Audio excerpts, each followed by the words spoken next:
weekdays from 4 to 7 p.m. on Dubai Eye 102.8. Going live.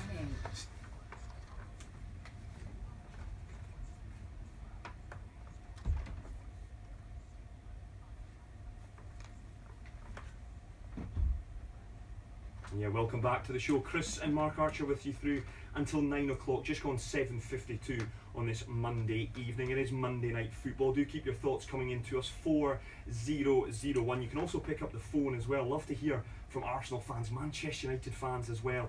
Is Paul Pogba really worth £100 million? It's a question I know we've been asking a lot over the past couple of weeks, but I'd love to get your thoughts. 04423 1010 is the number to call. Now, we are going to turn our attention though to local football, because regular listeners will have heard Chris Brown, I think it was last week, from It's Just Football Academy. He was talking about sending his team over to the Gothia Cup, the world's largest football tournament anywhere in the world. And I'm delighted to say that joining us now is a young man who wasn't just there but actually played in this tournament. I am of course talking about young Ziad Fakari, and he joins us live. A very good evening to you, Ziad. Good evening to you, Mr. Chris. Thank you for having me. Thank you for coming in, because it's you that's giving up your evening to pop in and talk to us this evening, Ziad. And at 14 years of age, how does it feel to have said that you've played in the biggest football tournament the world has ever seen? Oh, it feels great. I was able to go play with my friends, play against many other international teams, gain international experience.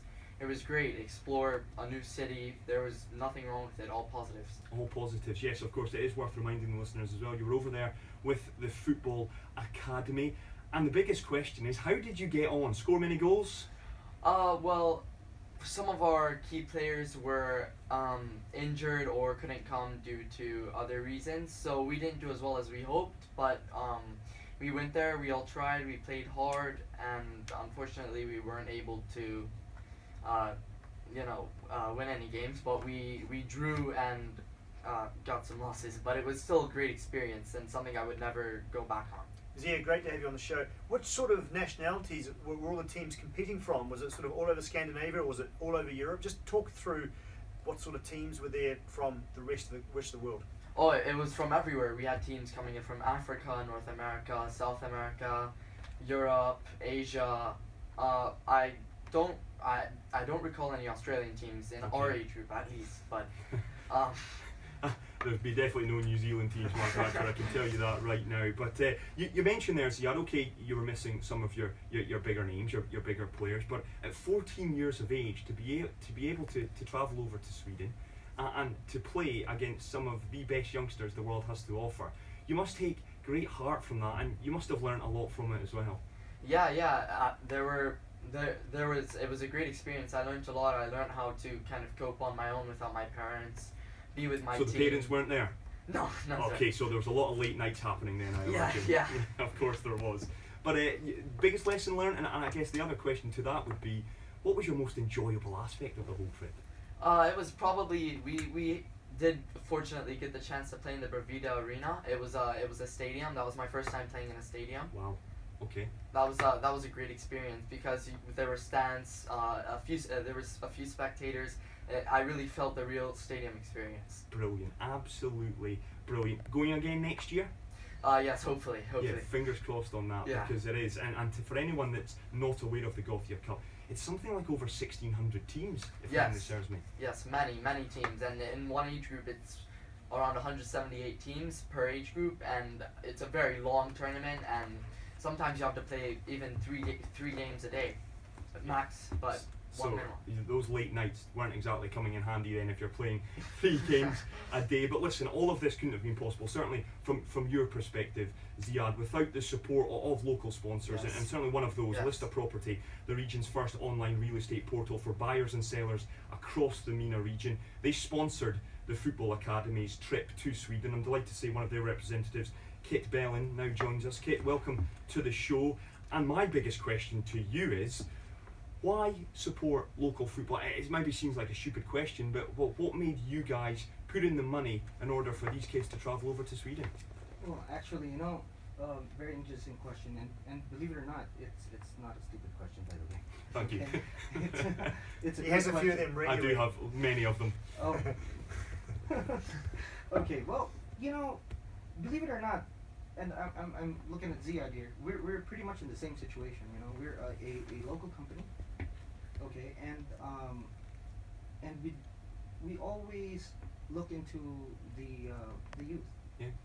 And we believe in well the growth really and participating in a stage like this. And we saw actually it was Kim, one of the partners that has a friend whose kid was his kid is in the team. Okay. And you know they asked us and we said like, hey, you know, this is exactly what we believe in too. This is exactly something that we wanna participate in. It's grassroots, right? It's been definitely. seen to promote the grassroots. This will sound maybe a bit of a forward question, but what does Lister Property get out of it? Is it just a simple case of being seen to be promoting the wonderful youth of this country, or does Lister Property get anything from it? It's something we believe in. Yeah. Okay, and a few months before we started this these hashtags that we use, and they've already existed. But see, we wanted to give a deeper meaning in this, and we've been using them to promote the growth in the region and the youth. I mean, you know, we live here, we see all these things, and unfortunately, it's not seen in the same light.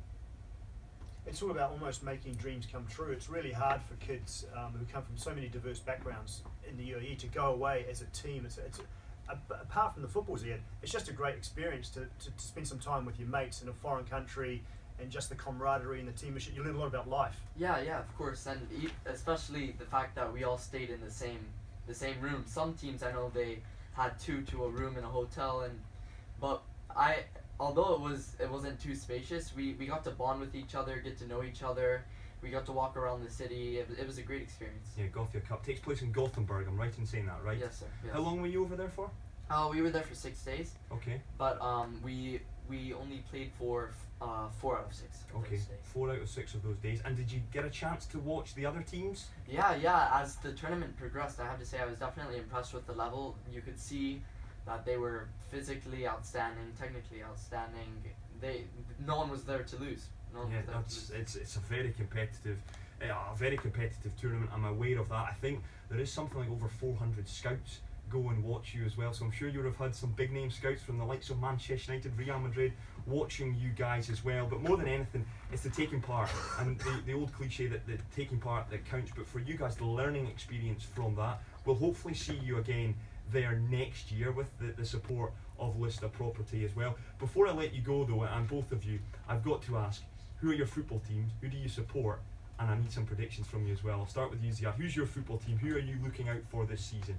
Well, actually, I'm not a kind of person who supports one team. You support many teams. Yeah, I kind of like to go around. I like to kind of study many teams, analyze them, see which players I think will possibly have a breakthrough season. Who's your which favourite teams will player do then? well. If you have lots of teams, who's your favourite player that you sort of model your game on? Well, I know there's many big names, but I like to refer to the small names as they're Okay, more give us one. relatable. Let's see if we know them. His name's Ousmane Dembele from Borussia Dortmund. Yes, you know your stuff. Yes, you're signed from Rennes over there in France. Yes. I think they got him for 4.7 million this summer. A fine player indeed. Expect him big things from him this season. Anyone else that stands out? Well, I believe Emre Mor. He also went to Dortmund. Yeah. They're signing some great world-class young talents. I tell you what, Ziad, I might need to swap Mark Archer for you on a Monday night, because you know your football better than the man sitting to your left, that's for sure. It's been an absolute pleasure having you both in. We'll come to you as well, Kate. Lister Property continuing to support local grassroots level sporting events, not just these kids over at the academy? I hope so. Okay, hope so. Yeah. Fingers crossed then. Fingers crossed, yeah. We'll keep an eye on that. Keep up the good work. It's fantastic to see a company here, but backing youngsters and giving them a chance to live out their dreams. It's been brilliant having you both in the studio. Good luck with the future, Ziad.